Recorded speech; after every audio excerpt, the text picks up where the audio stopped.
hit an invite. Hey, Hey, how are you? I am good. How are you? Super excited about our first night hosting together. Me too. Woo-hoo. I This think is it's going awesome. to be amazing. Exactly. Yes, yes, amazing. How was your day so far? My day has been amazing. We had a lot of sales over the weekend because of our trademark dispute with Homesick Candle Company. So it's going to be interesting. The whole conversation is going to be interesting because I love being able to tie everything, the business, the personal, the life, just tying it all in together so people can just really get an idea of like how the fullness of life, so to speak. Absolutely, absolutely, man. And listen, I had, um, I'm still recovering from the party yesterday. Happy So belated birthday. thank you, thank you, thank you. Yeah, we had a blast, just a blast, and I got up and moved around and laid back down. So I slept the majority of the day. But it's good to be here. I'm up, I'm ready, I'm excited about it.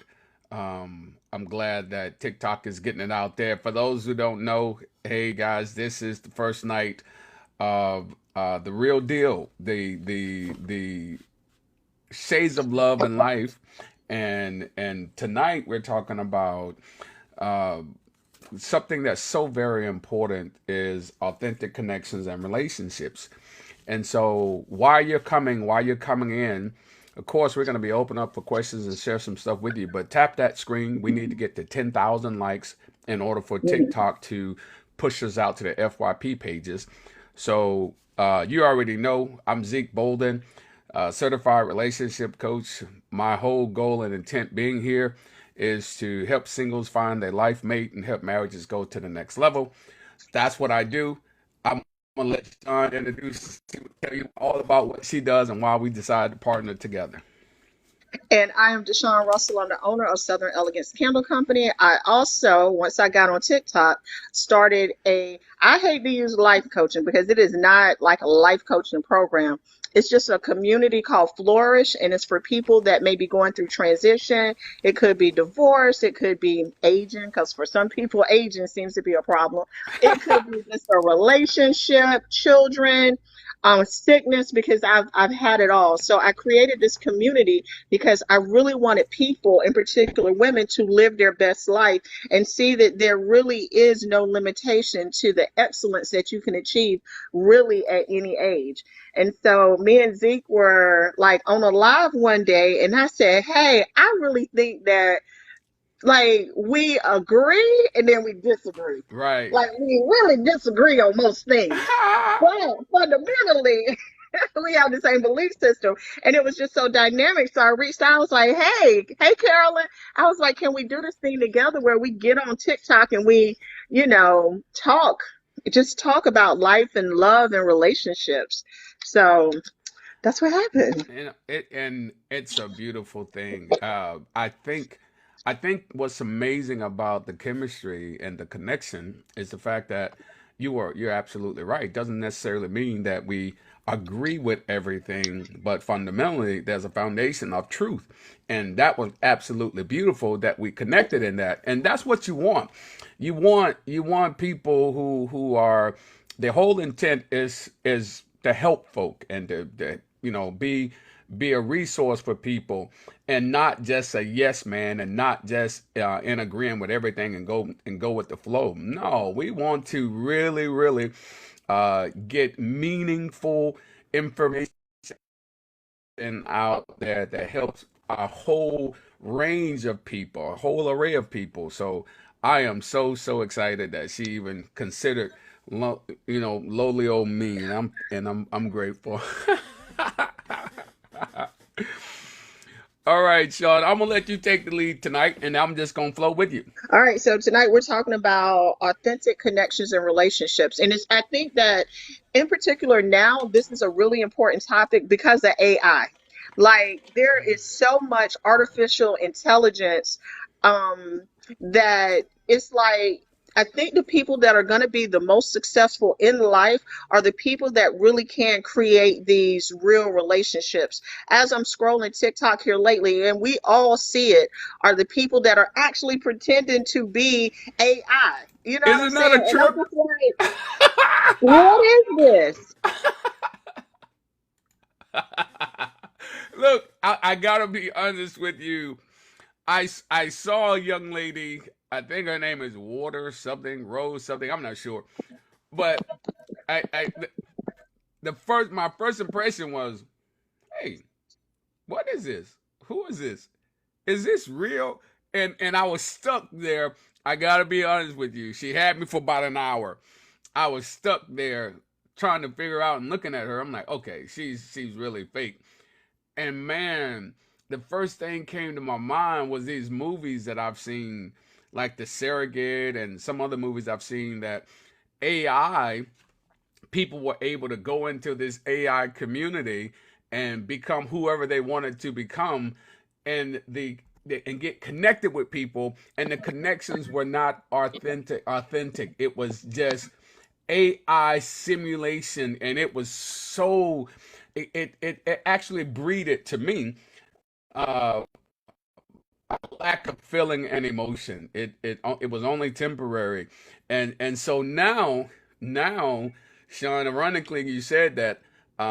Now I see more and more and more people doing it, and I'm not sure if they really trying to find a connection or they just trying to make the money. What do you think?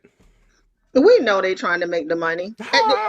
Now, let me say this in defense of them. I watched a psychologist do a deep dive into why it was so intriguing. And basically, what they said is so many people live autonomous lives. They're in their own little bubbles and they're really just kind of going to work and home and dealing with a very small circle of people. And they don't really feel seen or heard. So they don't feel seen or heard at work.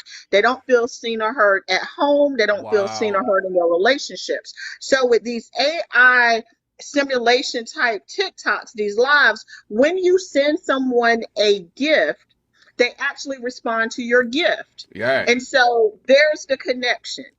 As Yeah. fleeting as it is, you literally feel like you are connecting with that person, even though it is via a gift and it's, pennies really. But, and then the more popular the person is, the more you create these parasocial relationships around it.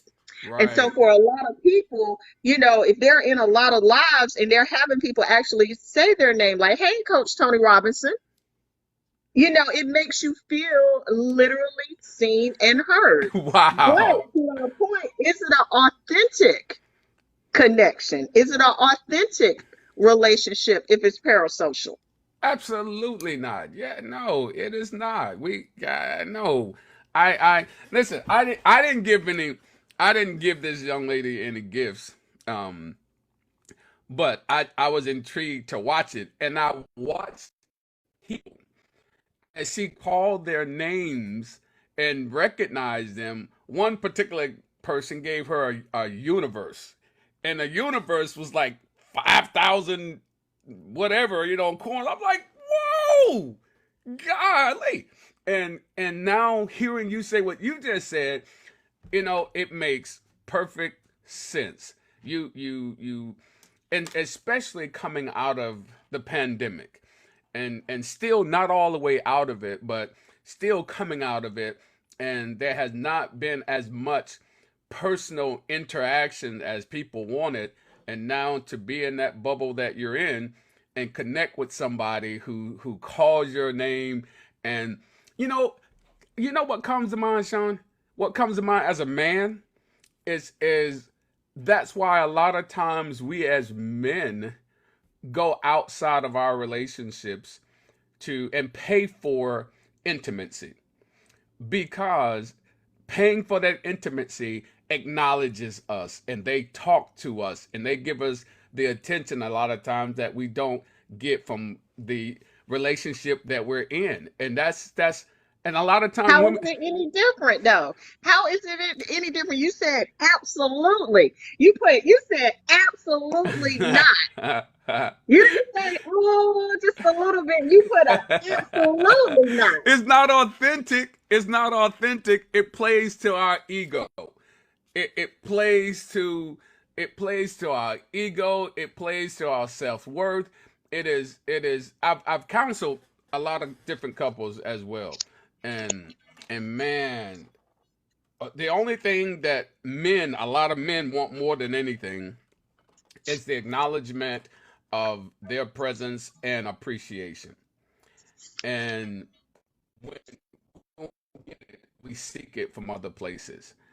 And Okay, I go ahead. noticed that on that AI connection, this AI thing that's going on here, the majority of the people that are on, I mean, one lady had like 5,000 people active in her thing, and the majority of those people were I'm gonna men say this connecting. to Dee's point. Dee said, "Why not just pay women in the first place?" Now, let me say something. I'm a firm believer in just paying for what you want and here's the money.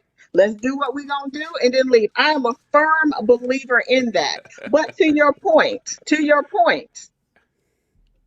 what you described is literally what happens. They pay for acknowledgement Hey, Lexi. that increases their self-worth and serves their ego. And I would dare say every relationship that we get into serves our ego and and speaks to our level of self-worth.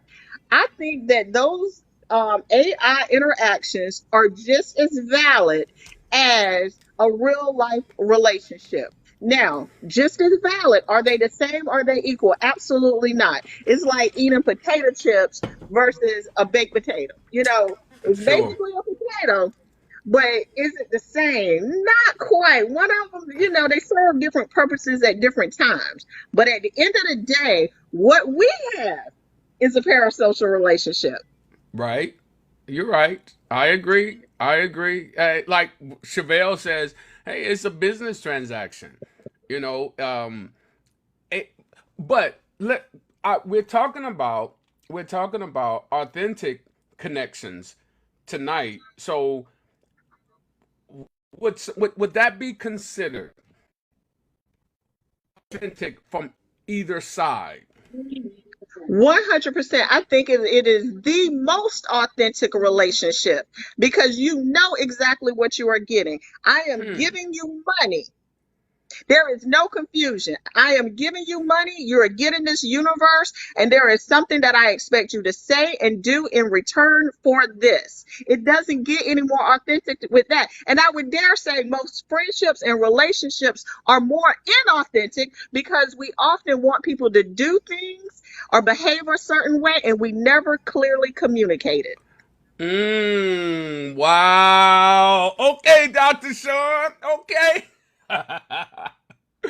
Wow. You know what? You know what? That's crazy because looking at it from that perspective, you're saying you get what you pay for. You're getting what you pay for, and it's authentically given from the person who's receiving. They are actually acknowledging you, and when in fact you are authentically giving it because you are acknowledging that person as well. And I think that's, you know what, it's wow, that is so unique, that perspective, because now even thinking from a relationship standpoint is a lot of us go wrong, a lot of relationships go wrong because of exactly what you said. You, number one, you're wanting stuff, but you're not communicating it. In addition to that, you're not giving to get the proper response. A lot of times you are expecting, and man, that is so um unauthentic, I guess. Yeah, I mean, that's wow, Sean. You got me thinking about some things here. I like it. I think I think just generally speaking, most people are not going to clearly communicate what they want in a relationship because they have a fear of rejection.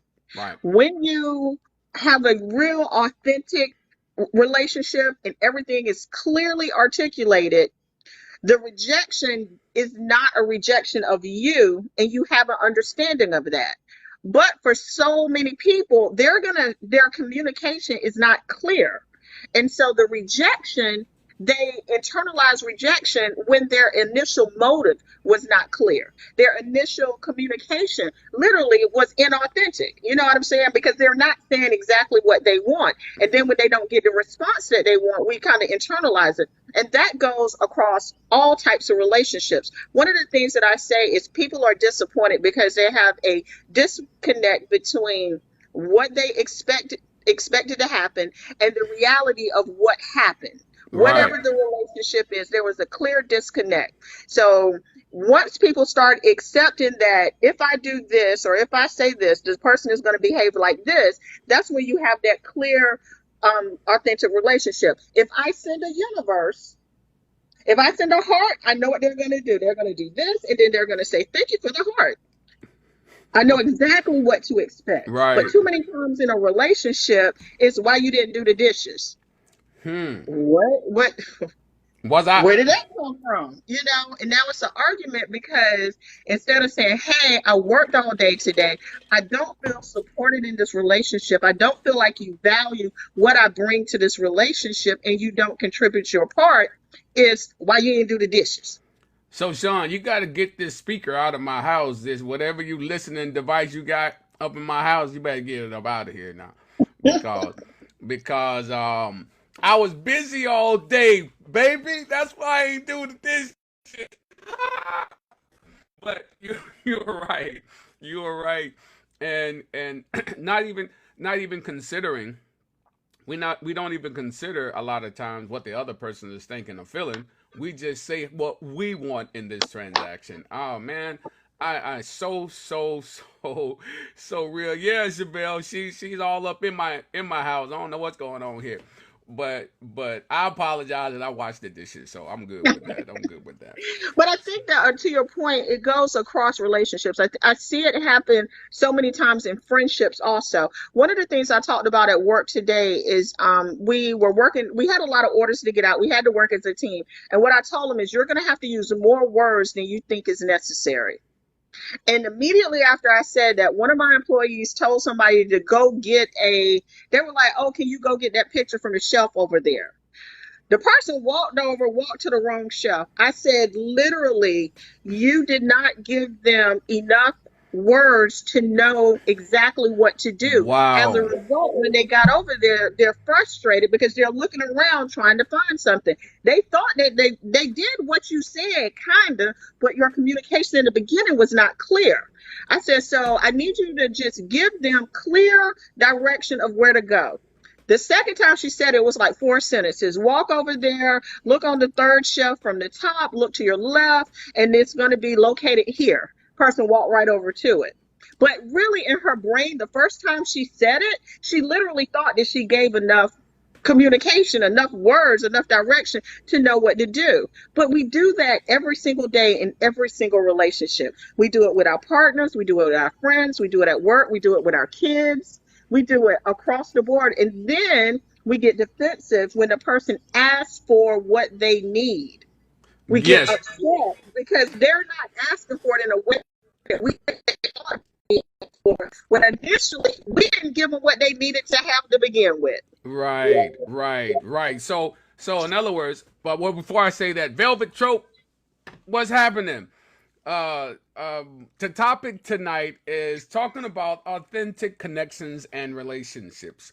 And so we're at a very, very good point right here. And that point is people talk about proper communication. I even asked the question one time on a live, hey guys, what's the number one reason couples don't, they get in arguments or they break up or whatever? And somebody said, the number one reason is communication. People don't communicate. And I got to be very honest with you. A lot of times there's a lot of great communication, but Sean, you just brought out something that's paramount. Good communication is not just being able to convey, or to give somebody instructions. you have to use enough words to give them enough direction to completely understand what you are expecting. And I think that's where we go wrong. I think we think about what we want, we know what we want, and we say the simplistic thing. And I am so guilty of that. So guilty of that.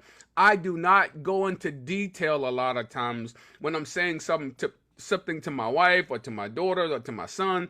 And now, even now, if we really want to nurture an authentic relationship, not just communicate, but we're going to have to go deeper a lot of times in our communication. We got to really say what we mean and mean what we say. Wouldn't you agree? I would agree, and I think most people are afraid of doing that. Why do you I think? really think that most, because I think at our core, Hey, we are Lizette. afraid of rejection. I think that people are just afraid of rejection. And so if I speak Hey, authentically to Bridget. you about exactly what I need from you, you might not give it to me. Hmm. So if I give you just a little bit, you might give me that little bit, and I'm gonna have to be happy with that. I could be happy with that little bit, but if I give you 100%, you may say that's too much. See, I think, you know what you're doing? You're giving that from a female's perspective. From a Well, that's male, all I can do. yeah, yeah. I'm just acknowledging that that's what you're Mhm. doing, which is a beautiful thing. From a male's perspective, we we we don't communicate already. We don't. We I already don't. Huh? I'm finna say, because I think if there's anybody that's not gonna give 100% and not gonna say 100% of what they want, it's gonna be a man. Yeah. I Y'all 100% are not even. Y'all want stuff and you won't say it at all. Won't even guilty. hint at it. And Guilty. that's why, listen, and that's why I'm not talking about you, but that's why sex workers exist right now. Because a lot of y'all want things that you will not, under any circumstance, communicate to the person that you have chosen to spend your whole life with. Right. So if there's anybody that ain't gonna say it, y'all have whole desires that y'all won't even let come out of your mouth. So to every man who's listening, you ought to be sending some gifts, tapping that screen, because we that is true, and you have just learned something. You're going to have to say what you mean and mean what you say, and it's going to require more words. She But ought to. You can't assume she knows. I love her. She loves me. She should know. No, she doesn't know. And vice versa, ladies. Y'all talk. However, some of y'all still can give it a little bit better. But the point that's so valid right here is that you have to use words that you need to use. I love that, Sean. I already took notes. I'm still in it. And I think that one of the things that we don't do, one of the key parts of the authentic relationship part is nurturing it. And so you, just because you are communicating authentically, if you are not nurturing that relationship with nurturing words and behavior in the manner that the other person needs from you, not just how you want to show up and do it, but Right. exactly how they need it. You know what I'm saying? That makes a difference too. And I can only speak for myself. I think that one of the reasons that my marriage broke down was that there was not enough nurturing words and definitely not enough nurturing behavior. And I'm not talking about in the bedroom, I'm talking about outside of the bedroom. Just saying, hey, how was your day? I see you. I appreciate you. I love you. I see all of the things that you're doing around here. Like it just wasn't enough of that nurturing behavior. And after a while, both parties start feeling like some level of resentment.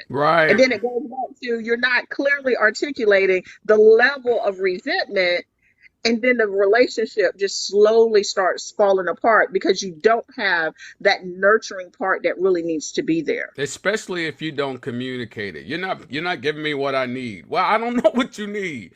Hmm. Unless you tell me a lot of times. You got to let me know exactly what you need. Let me tell you what I've done that somebody might say, "Zeke, you going too far with this," or somebody might disagree. It doesn't matter to me. What works for me works for me. And that's this. I actually put now me and my wife we talk all the time. Don't get me wrong. We communicate all the time. I think we do a fairly decent job. We can always stand to improve, but I think we do a fairly decent job in nurturing our relationship and loving on each other. However, what I've done is actually put it on my calendar as a reminder, at least once a month. It says, ask Pam exactly how she's feeling. Hmm. And so when that comes up, and my wife, I hope she's not watching. She's probably gonna see it again. But she don't. I never told her that I did that. But because I value my marriage so much, and I value the communication part of it to ensure that I am meeting her needs and she's meeting mine, I actually, when that comes up, I say, hey babe, let's talk a little bit. What's exactly going on? How you feeling, sweetheart? And by the way, I don't. My wife's name is Pam, but I rarely use her name. Rarely use her name. I try to use nurturing, loving words like sweetheart, darling, baby, what's happening, how you doing, let's talk.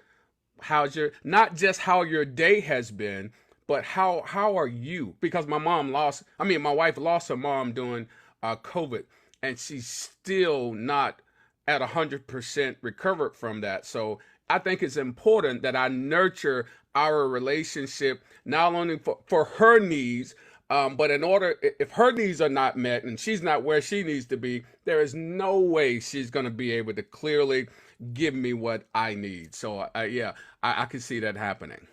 I did something similar with a guy that I was dating. One day I sent text messages every hour on the hour. Thanks, coach. And so at the top of the hour, he knew that a text message was coming in for 24 hours. The thing is, I didn't sit every hour. I scheduled all of them. I just sat down like for like 15 minutes and I scheduled it because on the phone, you can schedule, text messages to go out. And so every hour he was getting these messages. I don't even think it mattered that it was like automatic. Just the fact that I sat down and did it and really let him know all day for one whole day, like you are on my mind.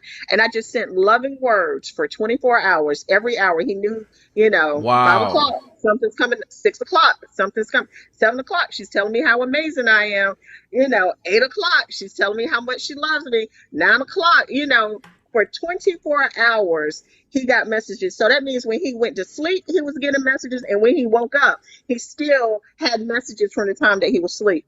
And he asked me about it later. And I was like, oh, I scheduled them so that you would get it. Did not even matter. So, and when you're busy, like we're kind of really busy, you do need reminders to say, people are important. Right. People are important. And so sometimes we have to have a reminder or we have to schedule it so that people know, hey, you are important to me. Yeah, I'm on TikTok. Yeah, I'm running this business. Yeah, I'm traveling. I'm doing all of these things, but I'm going to take time to let you know that you are important to me. My wife said to me, every time I do it, it's almost like she lights up, and she's like, babe, that really makes me feel good that you care about how I feel.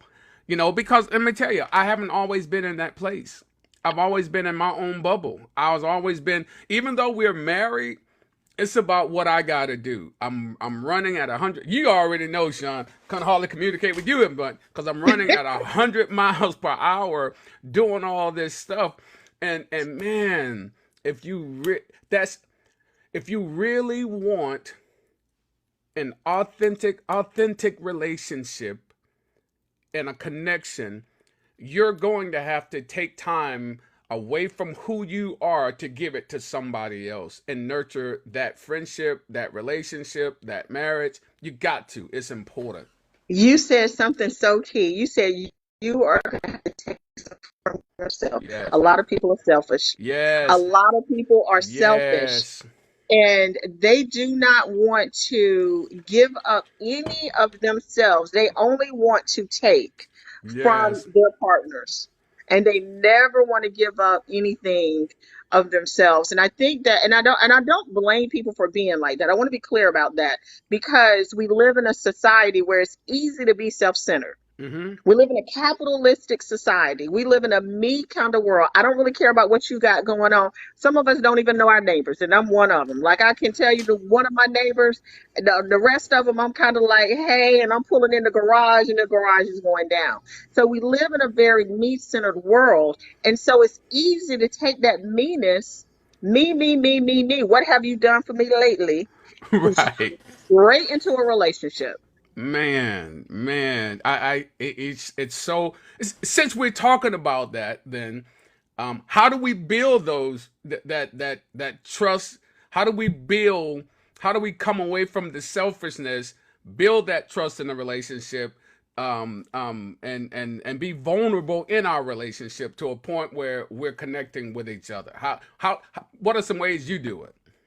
I have a whole workbook designed to help people do this, not just trying to sell some stuff, but I have a Awesome. whole workbook that takes you through 30 days. The workbook is literally called the Personal Growth Companion, but it's about building relationships because through authentic relationships is how you build your personal self. People Yes. cannot grow in a bubble. It literally requires you to be with other people, and it focuses on three different areas. I'm not going to get into all of that. It's in the stand store because you made me do a spin. So Woohoo! look at this. I mean, because I had so many resources, and I was like, I have all of these great tools that people can use, and if they take time just each month, choose a tool. At the end of a year, I guarantee you, I just guarantee your life will change. But it's called a personal growth companion. It's $9.99. It's in the stand store if you're interested. But it literally takes you through how to communicate. It makes you look at yourself first. Every single thing that I have designed makes you look at yourself first. What is my communication style? What do I want from the relationships? Yes. Then once you look at yourself and make sure that you're not screwed up, because some of us are, we got some things we need to work on. Then it talks about now how do you communicate outside? Ugh, I bit my lip. Outside of yourself, you know. Oh, yeah. I agree with that 1000% because that's what I do. That's part of my process and talking with people as well. It always starts with you. You, I, here are the questions I get, and it's along the same topic. Coach, how do you get him to do this? Coach, why is he doing that? Coach, what did it seem? And or she or it. And I always ask, what are you doing? What Mhm. tell me about you first. Because it's easier to see what and tell me what the other person is doing, and you really haven't. You're the problem. You might be the issue. It reminds me of a. I was pastoring in Germany, and a lady came to me and she said, "Hey, do you do marriage counseling?" And I'm like, "Yeah, of course I do." She says, "Cause me and my husband, we're about to get a divorce, and we need marriage counseling." And I said, "Well, before we do, set up anything, tell me what's the problem." Now, this is going to be crazy, but this is what she says. She said, "My husband wants me to do all of these different positions, and I don't believe in that." And I was like, what do you believe in?" She says, "Well, my church, at the time, my church teaches us that, missionary, and that's the way God wanted it to be." And I said, "Oh, okay." I said, "So, how does your husband feel?" She says, "I've caught him a couple times on pornography. I caught him a couple times with receipts where he had went out and paid for stuff, and I can't take it. I love him, but we're gonna get a divorce." And I said, without going into detail, making a long story short, show me in the Bible where it says that. And she couldn't show me. And I said, "Ma'am, you are in love with your church, but not in love with your husband. You are in love with what your church is teaching you and not what God is requiring, but what your church." And I said, I told all this stuff, and I said, "You better," and I joked about it. And I said, "You better toot that thing up and ride and jump on the chandelier and do whatever you need to do to enjoy your husband, because if you don't, some other woman will." And long story short, a couple weeks later, I saw her in what we call the BX, in over in Germany, which is just a store. She says, "Wow," she says, "Pastor Bolden." At the time I was pastoring, she says, "Pastor Bolden, you won't believe I've been missing out on this so much. We have a better relationship." And I said all that story to say it wasn't the husband who had the problem. It was the wife who had the problem. But she was saying it was the husband. No, boo, it was you. And a lot of times we don't take that time to deal with ourselves. So I'm going to say to everybody who's listening, you need to go to her stand store. Don't finish listening to us.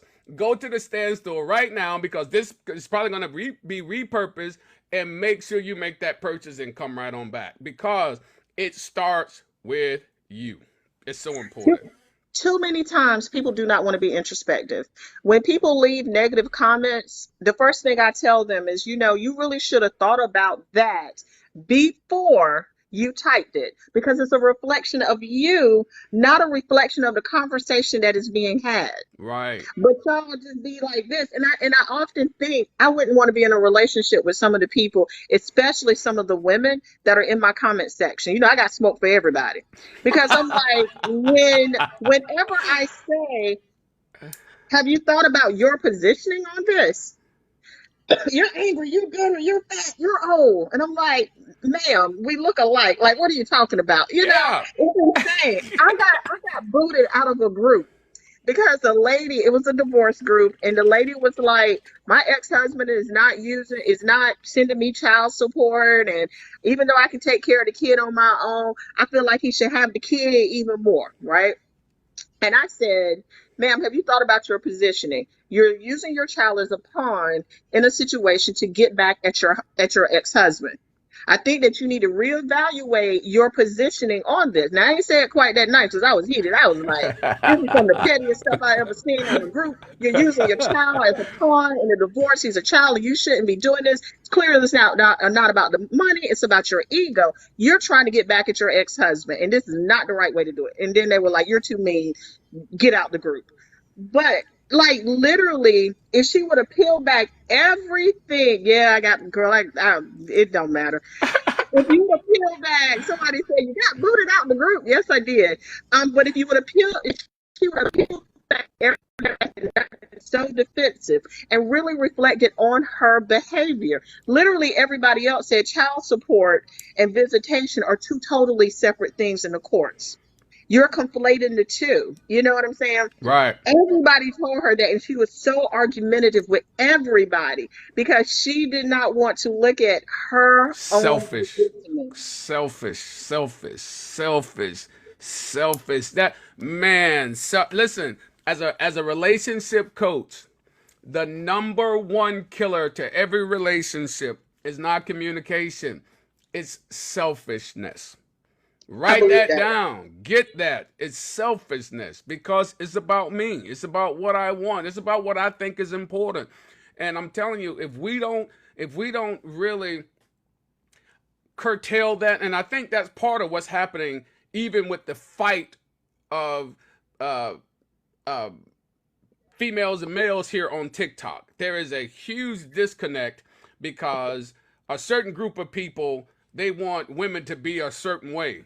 And women are like, "Whoa, I don't have to be that way." And you're trying, and it's because that male dominant group is wanting women to be submissive, wanting women to be subjective to what their needs are. That's not an authentic relationship. That's not how you do this. But women are on the other side of that spectrum saying, "Pay my bills, Right. pay my bills." Come talk Just, what? straight up, just no kind of any real connection. None of it is authentic at all. They're literally just saying, "Can you pay my bills? Can you Can, pay all of my bills?" Before we even have a conversation, are you going to get my hair done? Are you going to get my nails done? Can you afford to take me out to a fancy restaurant? And God forbid, he better not say Applebee's. And I'm just looking at all of this like, I'm in a whole video where people were just attacking me because I'm like, I go on a coffee date. What's wrong with a coffee date? I can go get coffee, talk to them. If I don't like them, no, I'm not stuck with them. I don't have to Right. pretend like I don't have to have this conversation. This guy that I dated for a year, our first date was at Jimmy John's because I was like, I'm not about to be stuck somewhere with a dude that I done swipe right on Tinder of all places. No, it wasn't. It was the old people dating app. It was the old people our time. I'm like, if I get there and this joker, first off, done catfish me with a picture and he actually, 70 instead of the 40 and gun it 911, the sub, like, I don't want to be stuck anywhere with him. We had the day. It was great. We had such a good time. We didn't want it to end. We ended up dating for a whole year. And I'm like, this stuff that y'all are talking about is so superficial and it really does not matter. You go for coffee or you go to Ruth Chris. If the connection is there, it is going to be there. It's going to be authentic. Absolutely. If that's what you want. And then how is it impacting relationships now? How is it impacting the dating arena? It is jacking it up big time because one of the things I talk about all the time is that they want to go by what their friends say. They want to be seen as, girl, I found me one, I got me one, he's doing this, he's doing that, or the brothers like, hey, I got me a trophy. You know what do you really want out of a authentic relationship? Do you want somebody you can show off with? Do you want somebody who you can love and who's going to love you back? Do you want, I even talk even more about how we don't give people chances because of our the exterior mindset that we have looking at the exterior of the person. Well, let me ask you, Sean, and I'm curious about what you're going to say. Matter of fact, this question is for everyone in the feed as well. Would you date somebody who is an inch or 2 inch shorter than you? Okay, Woo-hoo-hoo. first off, wait. Let me say some things before I answer that question because I got to say some good stuff before I answer that question. So first, let me say, I love you as a dating coach. And I Okay. said that to you. I said, I don't even believe in dating coaches. Right, Like I you did. didn't. Somebody said an inch wear. Girl, stop playing. But, but it's because you're real about the relationship. I'm 5 feet tall. I am not dating a man that's 4'11". That is literally the definition of a midget in America. I am not dating a midget. I'm just not. Now, if you 5'2" as a man is still short, but that's not a midget. So I just got a thing. Like I'm just not. And if That I'm makes sense. short, I'm just saying, I'm sure I'm gonna need my kid. Like I'm gonna need him to be taller than 5 feet. I'm just saying, I need a diverse genetic pool. Now, I just need a diverse genetic pool. So if I'm 5 feet and I want my kid to turn out normal, I need his daddy to at least be normal. So that little 100 square with all my little recessive little short self genes, maybe possibly he'll get some height. Now, when I was looking for a mate. I looked at the entirety of the person. And Okay. so I was looking saying, is he smart? Is he articulate? Is Okay. he well mannered? Is he even tempered? The job and all of that came second. When I met my ex-husband, I literally said, he's going to give me a smart kid. We were in the club talking, and I said, "Oh, this one gonna give me a smart baby." Ah. I didn't ask him his rank. I didn't care about none of that. As a matter of fact, he was E5 living in the barracks. Not a pot to piss in or a window to throw it out of. I was a college graduate. I was working in education. Like I had my whole life together. But I looked at him and said, diverse gene pool. So for me, I ain't dating nobody shorter than me. Well,